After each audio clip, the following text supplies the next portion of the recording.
Welcome in to the PHNX Diamondbacks podcast, brought to you by the DraftKings Sportsbook app, America's #1 rated sportsbook app. My name is Jesse Friedman, here joined today by the one, the only Michaela Perkins, as Derek Montilla, of course, is still off at Disneyland doing his thing. Michaela, I believe you're muted.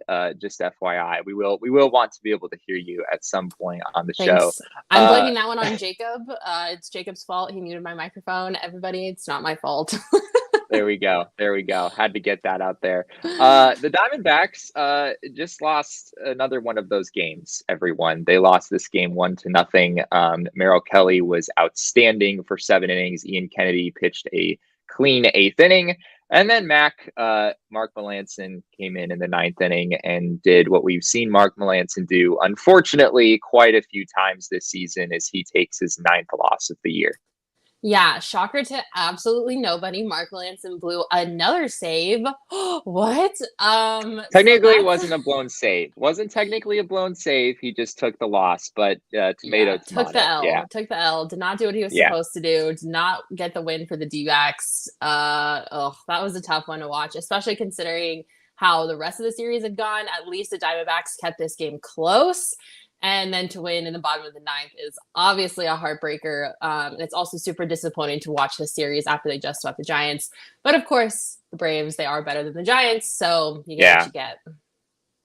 Yeah, the Braves are a little bit better than the Giants and also the Nationals. I think the Diamondbacks sort of we kind of thought that the Diamondbacks were, starting the second half just like on a tear, potentially ready to like break their way into the playoffs or something like that. But things certainly came down to earth here over the weekend against the Atlanta Braves, who are an outstanding team. And I think we saw that in this series. The Braves got 3 incredible performances from their starting pitchers in this series.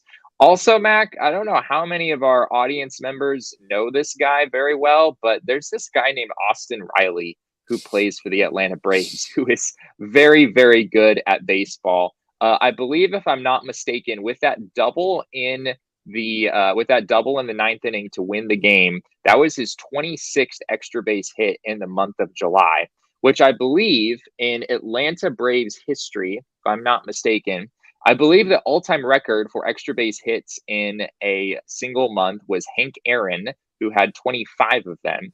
And Austin Riley, with that double, got his 26th in the month of July. So just an insane month for him, an insane series, really, from Austin Riley in this one, as he just sort of torched the Diamondbacks throughout. But from the Diamondback side of things, Merrill Kelly was awfully good today, and I don't want us to lose sight of that in this one. 7 innings, no runs. You could make a case that he should have gone back out there for the 8th inning, Mac. He only had 91 pitches, but he was outstanding once again.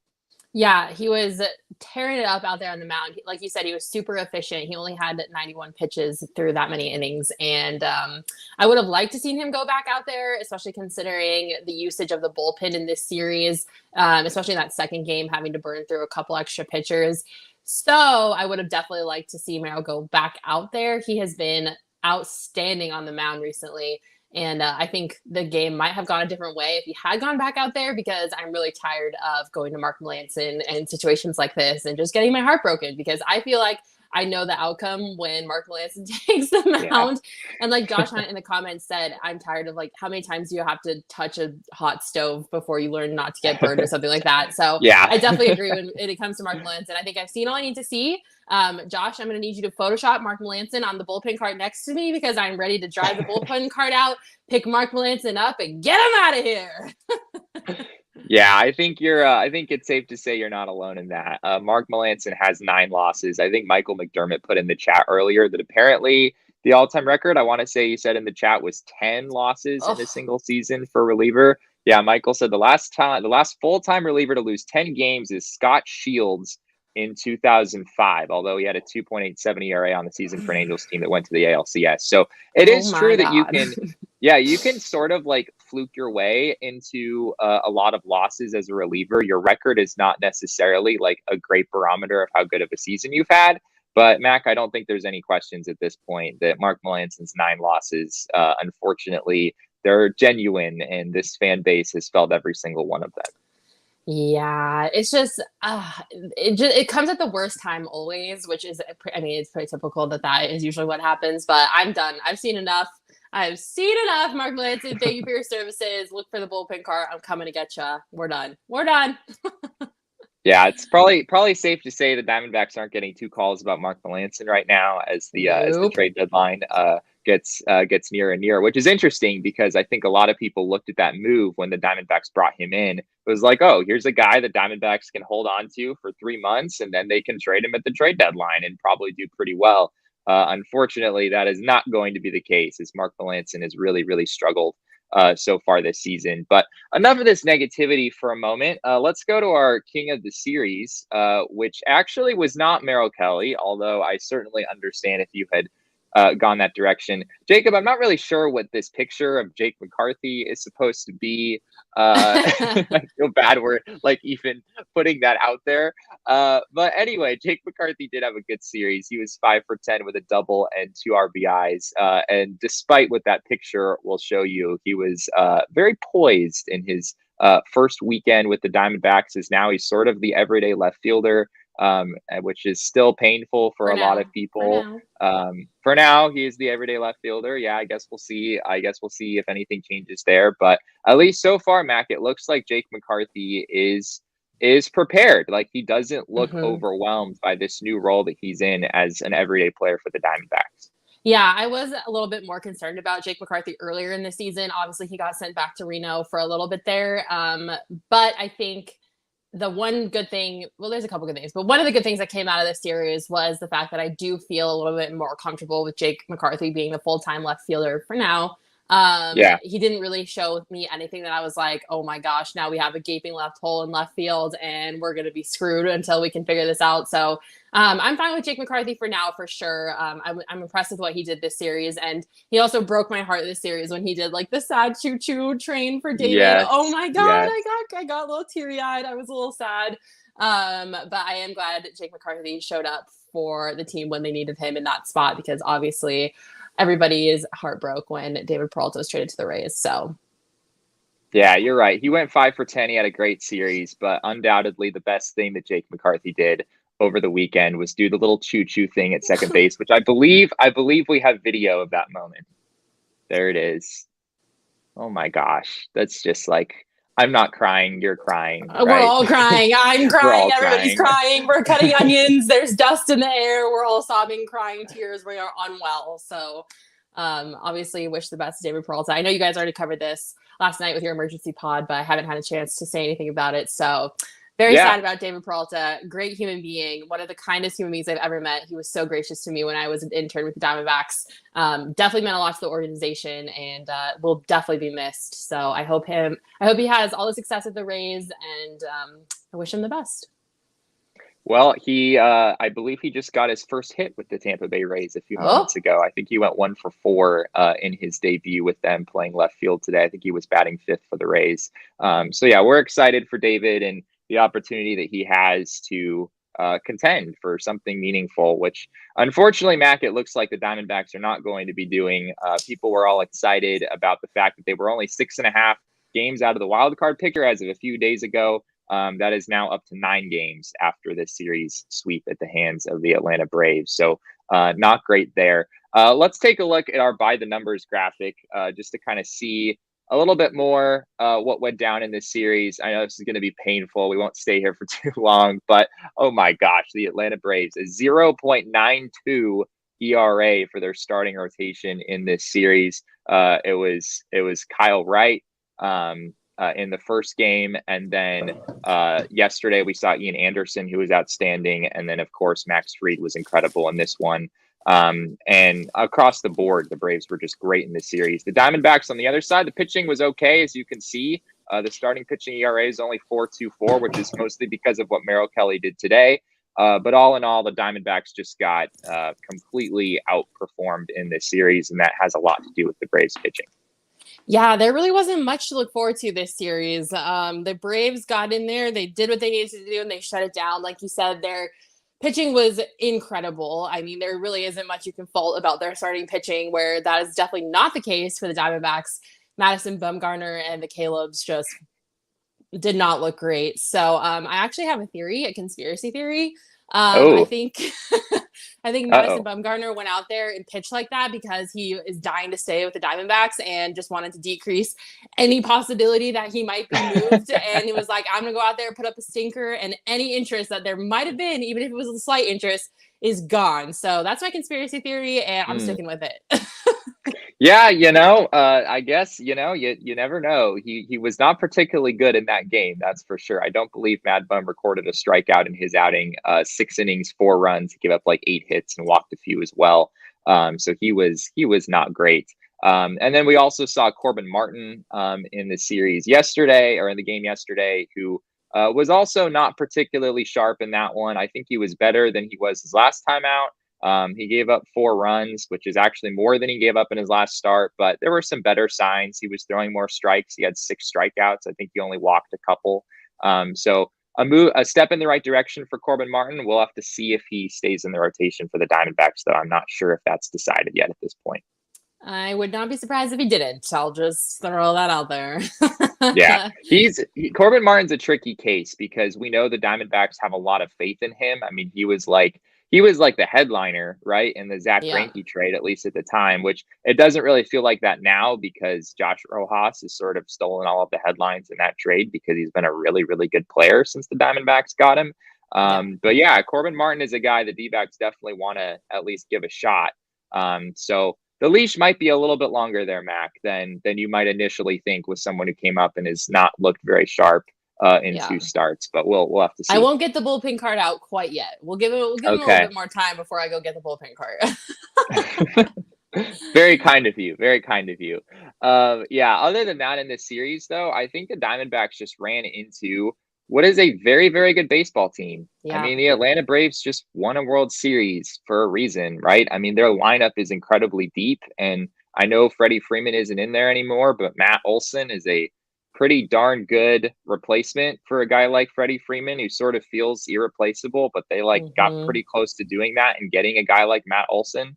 Dansby Swanson has had an outstanding year for them, which, of course, only continues the never-ending wounds from the Diamondbacks' past, with him being dealt to the Atlanta Braves several years ago. So, yeah, the Braves are just a really good team, though, Mac. And even though the Diamondbacks got swept, and I think particularly this game today was disappointing with how things ended, you just kind of get in touch with reality, right? I mean, Yeah. there's a difference between playing the Washington Nationals or a very cold San Francisco Giants team versus playing a team like this, like the Atlanta Braves, who have been red hot for a couple months and are playing really good baseball right now. Yeah, it's kind of like a huge reality check moment to compare where the Diamondbacks are and where they need to be to compete in this league.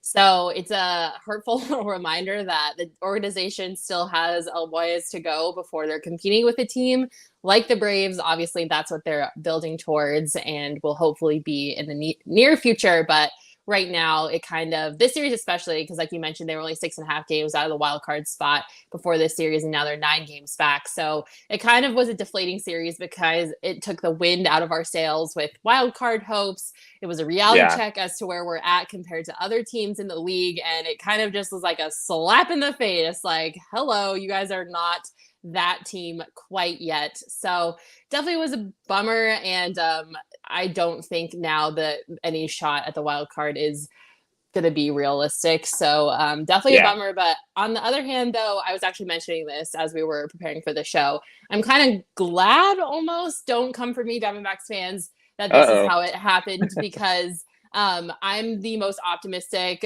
maybe there's a chance type of person. And now I definitely don't think there is a chance. And, when Derek Hall went on Arizona Sports and was saying, like, our recent success isn't going to affect what we do at the trade deadline. Any improvements Right. that we make will be to the major league roster. So now I don't, I'm not holding on to false hope that, well, maybe they can keep the rest of the people on the team and maybe they'll change what they were going to do at the trade deadline, and trying to be optimistic and reason with myself. And now it's just, this is where we're at. This is a cold, hard reality. And I'm swallowing that pill and I'm where I'm at. So I guess for better or for worse, it's a good thing this happened because my expectations are a little bit more realistic. Yeah, that's fair. It was interesting after the David Peralta move yesterday. We talked with Mike Hazen for a little while in a press conference, and He actually gave like a bizarrely different answer than Derek Hall did to that question of like, does the recent surge affect, what you guys are doing at the trade deadline? It wasn't like a huge disconnect. It wasn't like he said, oh, yes, it absolutely made a difference. Like we're all in buying at the trade deadline. It wasn't that.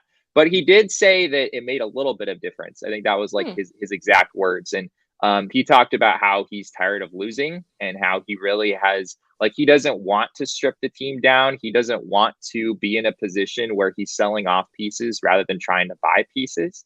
So I just thought it was interesting that like even though the Diamondbacks are in a spot where at least it appears like they should sell, it seems like the Diamondbacks are very hesitant to fully embrace that. And in that interview with Derek Hall that you were talking about, he was talking about how any move the Diamondbacks make, they want to improve the big league roster.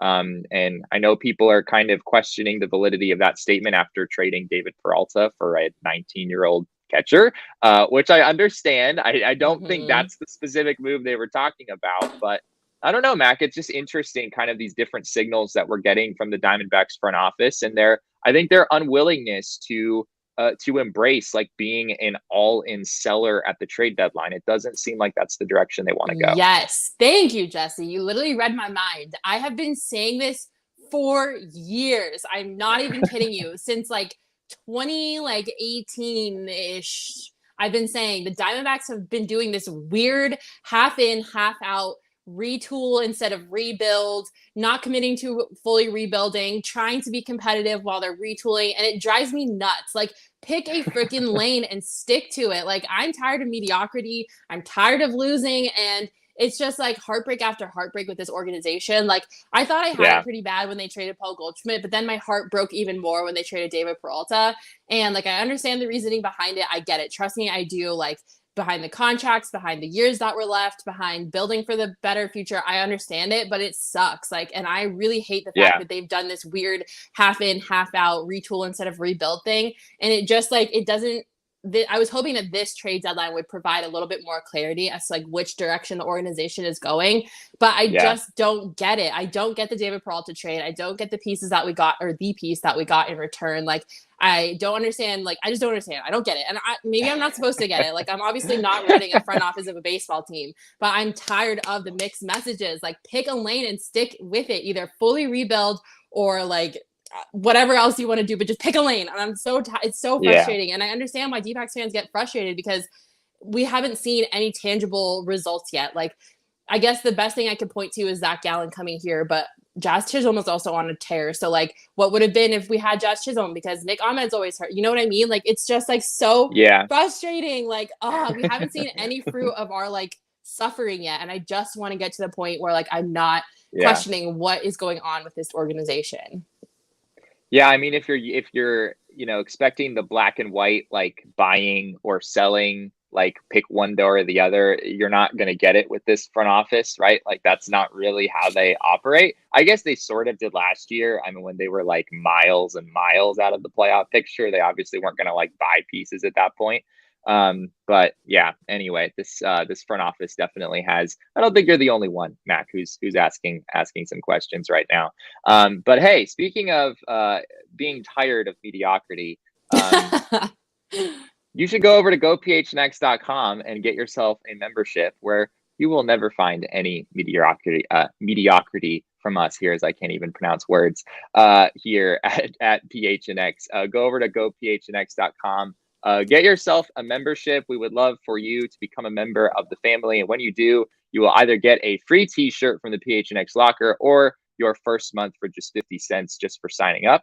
That's either a free t-shirt if you go with the annual membership, or your first month for just 50 cents if you go with the month-to-month. And as Michaela is demonstrating, we have some incredible t-shirts that you should go get your hands on with an annual membership. So go over to gophnx.com, become a member of the family. I wrote a piece just yesterday about David Peralta and his legacy with the Diamondbacks. It's a phenomenal piece.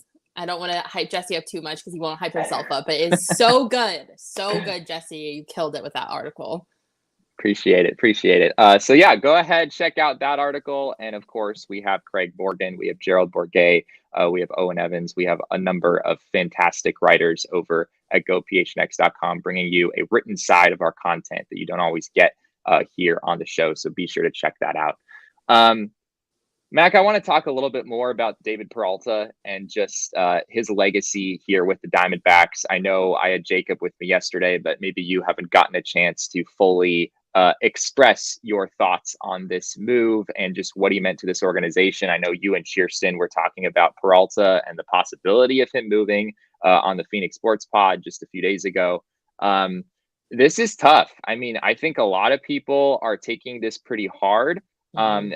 From the front office standpoint, I'll try to give the explanation that I think the team is giving, and one that I personally do think that I kind of understand. Basically, the Diamondbacks are saying, we're not going to bring David Peralta back at the end of the season. He's a free agent. He's a left-handed hitting outfielder, and the Diamondbacks have way too many of those as it is. So it just wouldn't make sense to bring him back.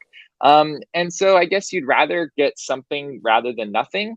And on top of that, you'd like to open up some space for guys like Jake McCarthy to get an everyday role who might factor into the future of the team. Guys like Stone Garrett and Reno, guys like Dominic Fletcher, dare I say, guys like Corbin Carroll. Yep, I had to get his name in there eventually. And so this move theoretically opens up space for those guys, right? So you're choosing to get something, which granted, on paper, it's not much. Christian Cerda is a 19-year-old catcher playing down in the rookie league. He is an unranked prospect for the Tampa Bay Rays, according to MLB Pipeline. So this is not a big name prospect that the Diamondbacks got, but they needed some depth at the catcher position. They got it in Christian Cerda, and theoretically, they're opening up some space for some of those young guys. But my guess is, Mac, for you and for a lot of fans out there, it feels like David Peralta was like a part of what it meant to like be a Diamondback, right? Like he was a big part of this franchise, a big part of this community at large. And it feels like none of those explanations, even if they are reasonable to a certain degree, like none of those things can really like make up for what David Peralta meant to this team and how empty it feels with him not here. Yeah, definitely. This is like Paul Goldschmidt 2.0, and it's triggering me and making me very upset. So it's definitely a tough one. And like you just laid it all out there. I guess I understand the reasoning behind it. With him being a free agent next year, it totally makes sense. It's kind of like the same thing that they did with Goldie. Like they didn't think they were going to be able to keep Goldie, and except a little different because they have so much depth at the outfield position. And unfortunately, David Peralta's time here didn't match up with the trajectory of the team and where they're at with their farm system. So I get it. I understand it. I don't really understand. I don't think necessarily getting a catching prospect in return was my favorite thing in the whole world. I guess they need depth at the position, so it is what it is. Yeah. But I think that the value that David Peralta provides to a team like the Rays would have garnered a little bit something more than what they got in return. So that's a little bit unfortunate. I think if the return had been just a little bit better, I think it wouldn't have hurt as bad as it does. But they basically got nobody back. So that sucks. And I'm not trying to take away from the kid, like not trying to punish him, but it is what it is. I don't think that. Yeah. Anyway. But I mean, in terms of what David Peralta meant to the organization, like he was just like as good of a baseball player as he was a better human being. And you know, it's really rare to find an athlete who is as talented as he is and also just like the most genuine soul that you'll ever meet. I was an intern for the Diamondbacks in 2018. And even before then, the first time I met him, I got credentialed to a game and I went into the locker room, terrified, the clubhouse, terrified out of my mind. David Peralta was the first person that came up to me to say hi, to introduce himself. He really made me feel welcome. And he didn't have to do that. You know, it wasn't something that is put in his contract. Being a nice guy is not required, but he took the time to make me feel comfortable. And then as an intern, he was one of the only players that remembered my name, would ask me how I was doing, would remember details about my life and ask me about them, and me with him too. You know, I was there for when he became a dad for the first time.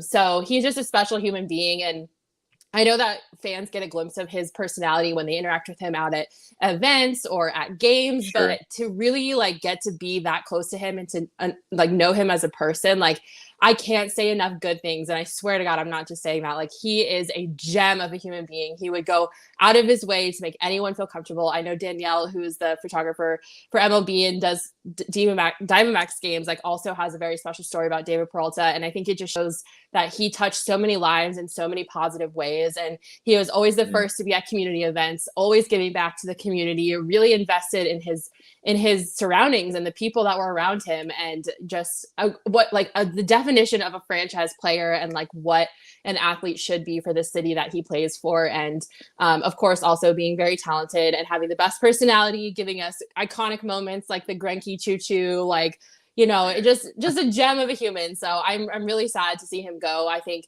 he is everything that the Diamondbacks organization should invest in as a franchise player. And obviously it sucks that he's not in a Diamondbacks uniform anymore. And also has the best story in the world. Like, his story from independent baseball, obviously he's the best player to ever come from indie ball. So it was really cool that the Diamondbacks had that association with David Peralta and his story as an indie player. So just a huge loss. And it sucks for the community because he was so invested into the people of Arizona. So I'm definitely bummed for him, but I'm also bummed for us, but I'm excited for him because he gets to go to a team that has a more realistic shot of the playoffs and doing some damage in the playoffs. So hopefully we'll get to see Peralta win a ring at some point in his career, because if anybody deserves it, it's that guy. But I'm a little sad. It's a sad day. I'm wearing black, funeral for my David Peralta fandom. But no matter where he goes, I'll always be a fan because of how kind he was to me, and I'll never forget how he treated me. So. You mentioned the Zach Greinke. I think it was driving the bus, right? He got Zach Greinke driving the bus. That was the thing they were doing at the time, which I believe we also have video of this moment. There it is. David Peralta trying to get Zach Greinke to drive the bus, and sure enough, Greinke eventually gave it.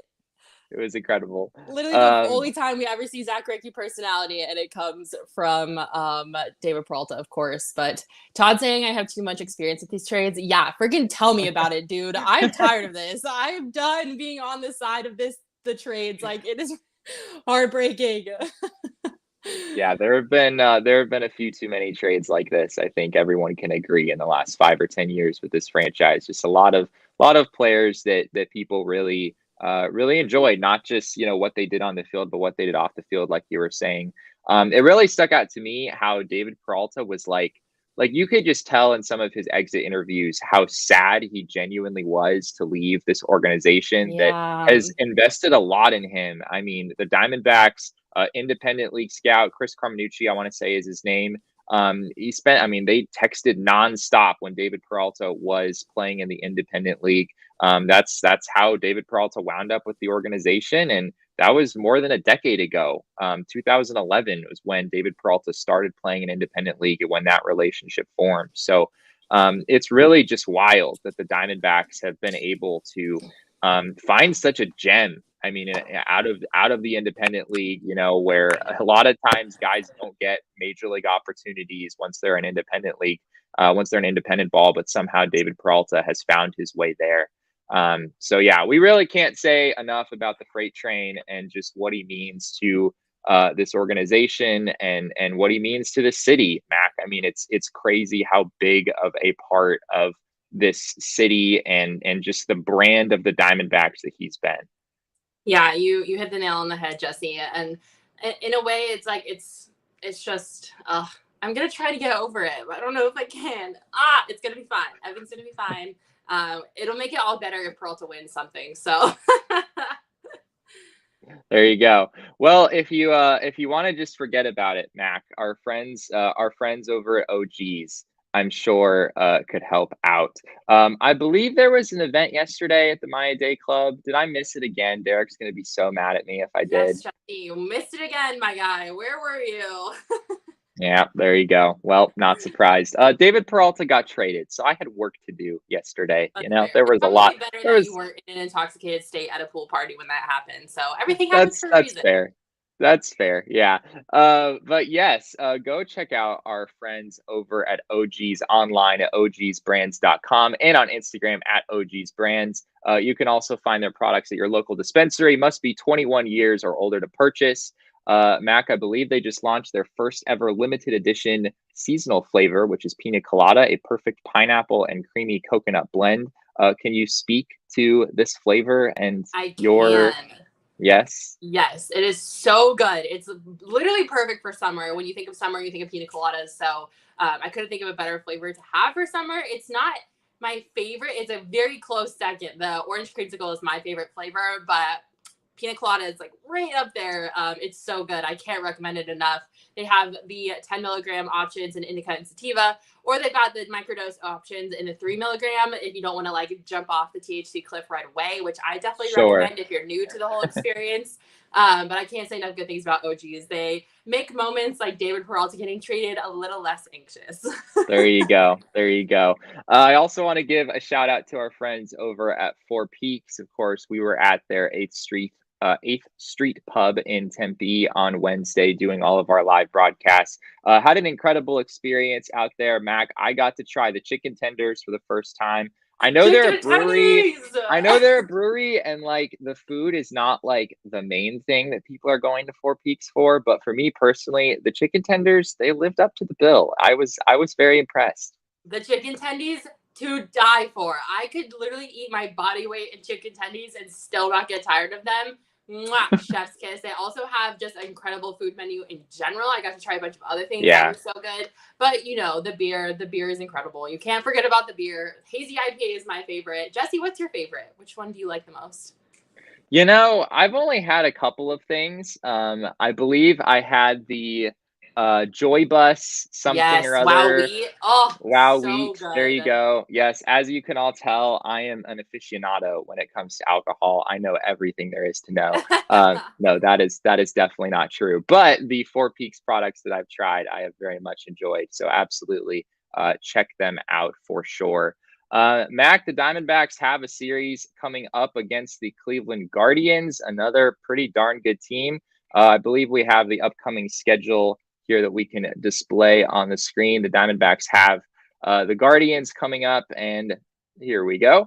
And then they also have a series against the Colorado Rockies that'll be at home over the weekend. But Mac, another pretty good team here in Cleveland. They are probably not what the Atlanta Braves are, but still a couple games over 500 on the season. So the road trip continues to Cleveland.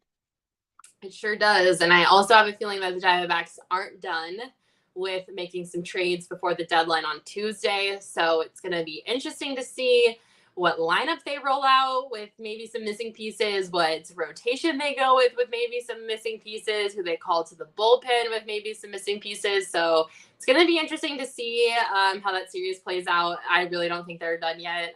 So I'm going to be watching closely. It's going to be an interesting one for sure.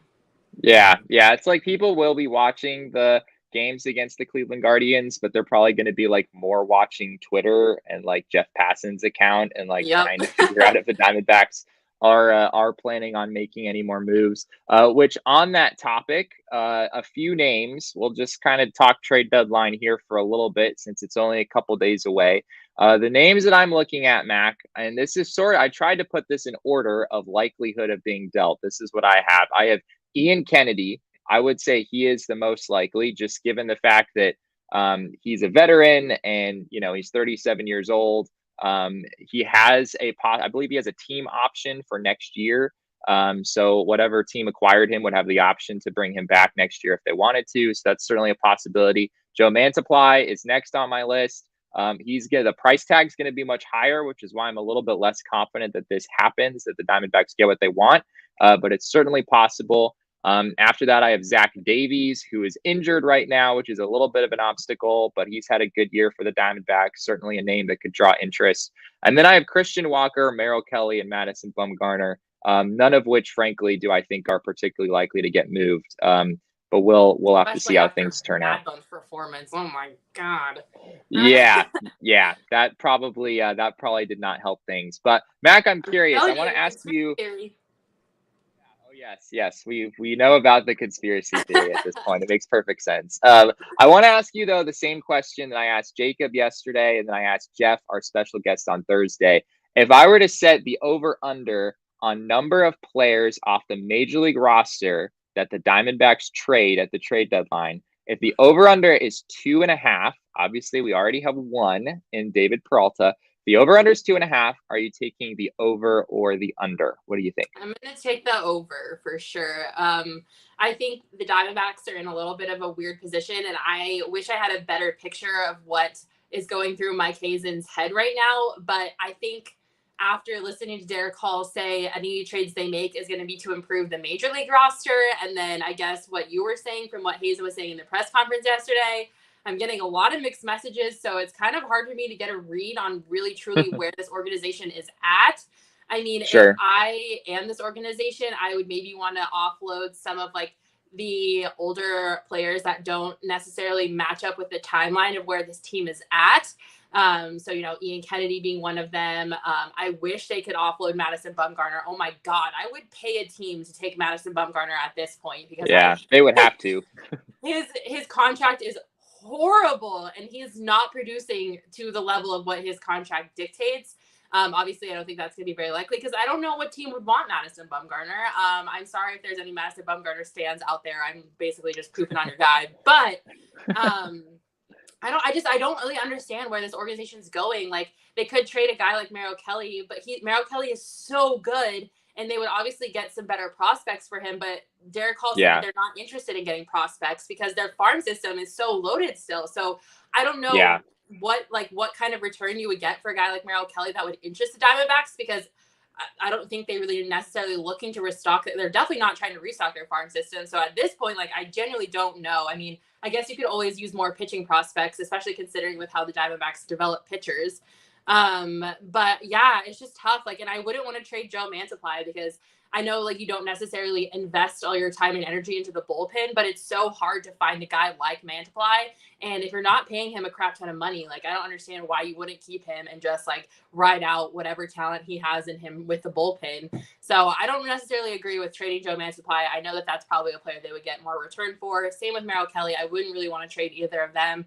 Everyone else, though, that you mentioned on your list, I think is pretty much fair game. But again, Zach Davies is injured, so I don't know what you would get back for him. And they only seem to want to improve their major league roster. So I question marks everywhere, Jesse.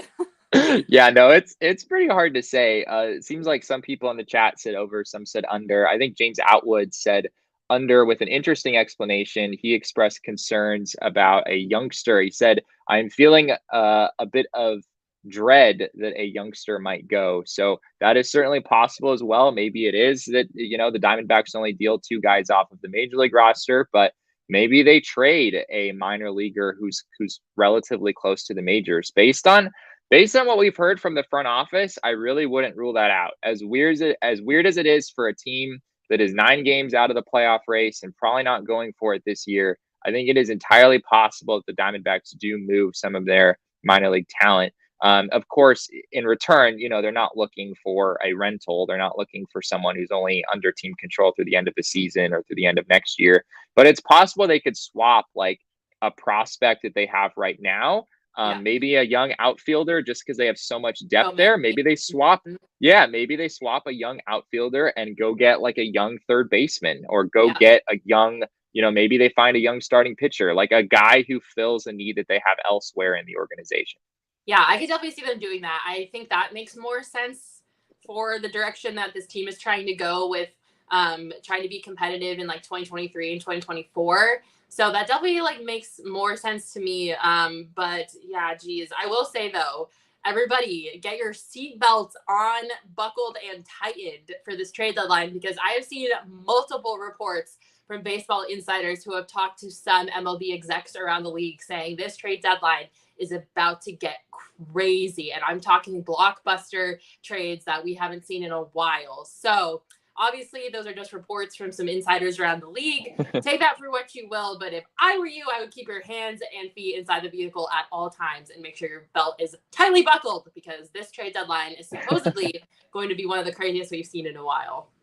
Yeah, I mean, anytime a guy like Juan Soto is on the market and expected to get moved, that's a pretty big deal. Those kinds of things don't happen at the trade deadline very often. So it really could be pretty crazy. And the D-backs front though, Mac, I'm taking the under. I think it's David Peralta plus either Joe Mantiply or Ian Kennedy. I'm guessing that one of those two relievers gets moved. I'd be somewhat surprised if both of them got moved, although that is certainly possible. I think that from what we've heard from the D-backs, they're not interested in like the all-out seller mode. They're not interested in dealing guys like Merrill Kelly or Christian Walker unless they're getting a lot in return. And I'm just not sure that other teams will value Merrill Kelly and Christian Walker the same way that the Diamondbacks do. And the reality is the D-backs have a role for those guys moving forward. Like it would be very hard to replace Merrill Kelly in the rotation. It would be very hard to replace Christian Walker at first base. They don't really have like any other clear options there. So just given the fact that it would be hard to replace those guys, I'm going to bet they probably don't get enough of an offer to justify moving them. But that's just what I think, Mac. Do you think I'm crazy? Is this somewhat reasonable? Okay. No, I think we both made very solid arguments for our point that are fair and founded in reason. So I'll stick by my over. I don't think the Diamondbacks are done. I'm getting a little nervous. I got the cold sweats. My tummy's upset, but I guess we'll see. We'll see come Tuesday night, right? Well, yeah. So you'll definitely want to be on our show tomorrow. Definitely join us for our show tomorrow at 1 p.m. We'll be on for Mailbag Monday, everyone. So we'll put out a tweet a little bit later today asking for all of your questions. Of course, if you're a member, you have access to the Discord. We would love to take questions from you there as well. So big Mailbag Monday party tomorrow at 1 p.m. We'll be talking a lot of trade deadline, I'm sure. And I'm sure someone's going to ask if we have like a VHS player or something bizarre, like Derek was asked last time around. I know what a VHS player is, and I also know that you could record things on VHS tape. My mom used to record every episode of Survivor on our VHS tapes, and if I know that and you don't, that's scary because I didn't know who Bruce Springsteen was up until last year. So we got many problems, my guy. I'm pretty sure we take the award for like least pop culture knowledge, like maybe just like least knowledge about like how the world used to be in general, because I've made it abundantly clear that is not my specialty, like knowing how the world worked like 15 or 20 years ago. But yes, I did grow up with VHS tapes. I just didn't know that you could like record TV shows and movies and stuff. Like I just didn't know that was a thing. So yeah, Jesse, it's a thing. And if I know that, that's bad. That's really bad. Probably pretty bad. But hey, speaking of bad, the Diamondbacks position in the All-City division is not exactly trending upwards, but things are looking better here than they are in the NL West, that's for sure. The Chicago White Sox have now inched up over 500, so they're 51-50 in our All-City division, leading everyone else. The Rockies are 46-56. The Diamondbacks are 45-56. So those two teams are neck and neck. And then the Chicago Cubs, of course, riding the basement in the All-City division at 41-59. Mac, we've been talking a lot about how our goal is just to make Patrick Lyons look as silly as we possibly can. He spoke at the beginning of the season about how unlikely and impossible it was for the Diamondbacks to finish with a better record than the Colorado Rockies. So I know we saw you in a Colorado Rockies jersey at Coors Field about a month ago, so I'm not totally sure which side of this you fall on. No, it didn't happen. It's on Twitter, Mac. It's on Twitter. There's no getting around it now. But Mac, I'm curious. What do you think the Diamondbacks' chances are of finding a way to come out on top of the Colorado Rockies when it's all said and done? Yes, 1,000%. If I know anything about the Colorado Rockies is they only get worse as time goes on. And we haven't really hit the rockiest month of their organization, which is typically in September. So just wait. They might think that they are in the clear and they're going to finish ahead of the Diamondbacks. But I know this Rockies organization, and they are going to tank. At some point, crap is going to hit the fan so hard, like it always does every single season, and it hasn't happened yet. So the Diamondbacks will finish ahead of the Rockies. I'm very confident in that because the Rockies just are somehow more of a mess than the Diamondbacks are. I don't know how that's possible, but they've figured out a way to be even messier than the Diamondbacks. So just wait, I promise. Yeah. Well, they just extended Daniel Bard, which I find just utterly baffling. I mean, you want to talk about what you were saying earlier with like a team that's not willing to like pick a direction. The Rockies do not have the farm system the Diamondbacks do. They're not just naturally going to get better. And yet somehow they're going out and they're bringing back a closer that would probably net a lot on the trade market. I mean, Daniel Bard has been fantastic for the Rockies this year. And for some reason, they bring him back on a 2-year deal. I mean, I guess it's a good story, but Mac, if there's one organization I don't understand, it is the Colorado Rockies for sure. Jesse, if I could explain to you why the Rockies do what the Rockies do, I would be the GM of the Colorado Rockies or the owner. That's fair. Yeah. I will never understand any of the decisions that they make. They don't want to pay their best player in franchise history, but then a year later they bring in the same player, the same position that's less talented and almost the exact same money. They give a bunch of money to a guy in the bullpen. Like, how have they not learned at this point that investing in the bullpen is bad idea? A couple years ago, they spent over $100 million on their bullpen, and their bullpen was garbage. And now they're going to give a guy who's old a bunch of money. Like, what are they doing? What is going on? I'm sorry. I could go on for hours about the Rockies and how upset they make me. But at the end of the day, that's good for Diamondbacks fans, because if you think that D-backs are a mess, there's always a team that is messier than they are, and that is the Colorado Rockies. So at least we have something to hang our hat on. We're not as bad as the Rockies front office is, because that is a joke of an organization and a joke of a front office, and their owner is an idiot. Well, wow, Mac bringing the hot takes today. Well, hey, this is a great segue, because you all should bet against the Colorado Rockies on the DraftKings Sportsbook app. I mean, that just seems like a no-brainer. Diamondbacks, of course, just a half game behind them right now. We'll see if they're able to come out on top in the standings when it's all said and done. But yeah, you're looking for a team to bet against, and you're a Diamondbacks fan, the Colorado Rockies are a prime candidate. So you should all go and download the DraftKings Sportsbook app now. Use promo code PHNX, make your first deposit, and get a risk-free bet of up to $1,000. That's promo code PHNX only at DraftKings Sportsbook. Minimum age and eligibility restrictions apply. See show notes for details. Mac, I sure hope you didn't take the over on the run line in this game with the Diamondbacks and the Braves, because that would not have ended well for you. I sure did not. I only have 2 rules in sports betting, and that is never bet on the Arizona State Sun Devils and never bet on the Arizona Diamondbacks, because you never know what you're going to get with either of those teams at any given time. So, I won't even go there. Didn't you go to ASU? Yep. Wow. All right. Well, clearly you don't have a whole lot of Sun Devil pride. It's too much of a variable. It's too much of an unknown. You literally never know what you're going to get. Like, one day they're really good, one day they're really bad. And I just don't want to put my money where my mouth is and risk any of that. So, That's fair. Our other sponsor I want to give a quick shout out to is a newer one for us, FOCO. FOCO is a leader in sports merchandise and collectibles for all those of you who have been missing out on the bobbleheads this year, which we have a horrendous lack of bobbleheads on the Diamondbacks promotional schedule this season. But FOCO has you covered with the best Arizona merchandise. They have officially licensed gear for men, women, and kids, and everything from not only bobbleheads, they also have swimsuits and Crocs as well. Head on over to foco.com or click the link below in the description. For all non-presale items, use the code PHNX for 10% off. Mac, I've been advocating for us to get like a Serpientes bobblehead in the office. I want there to be a Diamondbacks player in a Serpientes uniform, like sitting right next to me when I'm on the show. I think it would bring me a lot of comfort while I'm sitting there next to Derek, having to deal with him all the time. So hopefully we can get that to happen at some point. That would be pretty sweet. We definitely need a Serpientes bobblehead for sure. We'll get right on that. See if we can pull that off. Or one of you guys could use that promo code and get it for us and send it to the office. We would not be opposed to that. Do us a favor. Bobbleheads of animals. I kind of want one of my cat. Oh my gosh. Say hi, Cleo. She's like, put me down.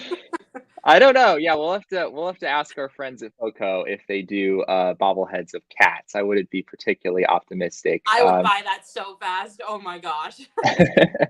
There's definitely a market for bobbleheads of people's pets. I'm sure that idea someone has taken action on that idea at this point. Sports, yes. Go get your sports bobbleheads, everybody. There you go. Well, that is all that we have for this show today. Thank you all for hopping on with us after yet another loss in the last game of the series. Mac, I feel like we're somehow cursed It has been over a month, well over a month now, I believe, since the Diamondbacks have won the last game of a series that we have done a post-series show for. Oh, So I don't know where the problem. Maybe we need to start going like post second game of the series rather than like at the very end of the series. Things haven't been great so far, but hopefully we get some better luck at some point. We'll see how that turns out.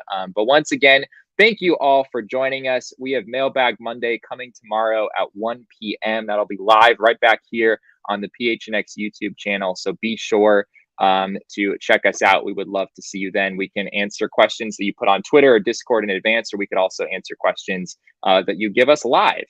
So be sure to come out and join us tomorrow. We would love to see you there. Thank you all again for being here with us after a depressing Diamondbacks loss at the hands of Mark Melancon, who took his 9th loss of the season. But remember, everyone, baseball is fun, but it is even more fun when David Peralta is an Arizona Diamondback. choo choo.